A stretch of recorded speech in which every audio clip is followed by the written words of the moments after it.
دوسروں سے برا سلوک کرنے سے پہلے یہ سوچیں کہ اگر آپ خود برے سلوک کا شکار ہوتے تو کیا ہوتا۔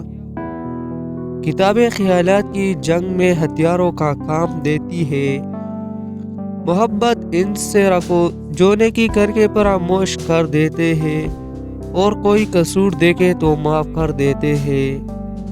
کس سے وعدہ کرو تو جان بھر کھیل کر پورا کرو۔ جہاں عورت کا احترام ہوتا ہے وہاں خدا بھی خوش ہوتا ہے۔ صرف اللہ کی ذات ایسی ہے جو معافی مانگنے پہ یہ نہیں پوچھتی کہ غلطی کیوں کی تھی۔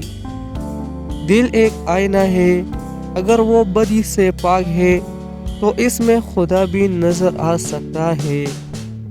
لوگ بیماری کے ڈر سے غذا چھوڑ لیتے ہیں مگر عذاب کے ڈر سے گناہ نہیں چھوڑتے۔ عقل مند کی علامت یہ ہے کہ اس کی عقل اسے برائی سے روکے۔ جہنم کی آگ کو وہی بچا سکتا ہے جو آنسو وقت سحر مومن کے آنکھ سے ٹپکے۔ انسان کو اپنے آپ سے اتنی محبت ہونی چاہیے کہ وہ خود کو جہنم سے بچا کر جنت میں لے جائے۔ سچائی کے راستے پر چلتے ہوئے اگر اکیلے رہ جائے تو مایوس مت ہونا، کیونکہ اکیلا سورج ہی اندھیروں کو روشنی میں بدل دیتا ہے۔ مغرور آدمی اس پرندے کی طرح ہے جو آسمان کی طرف جتنا بلند ہوتا جاتا ہے لوگوں کی نظروں میں اتنا ہی چھوٹا ہو جاتا ہے۔ بہت سے لوگ خوفزدہ ہو جائے اگر وہ آئینے میں اپنے چہرے کے ساتھ ساتھ اپنا کردار بھی دیکھ پائے۔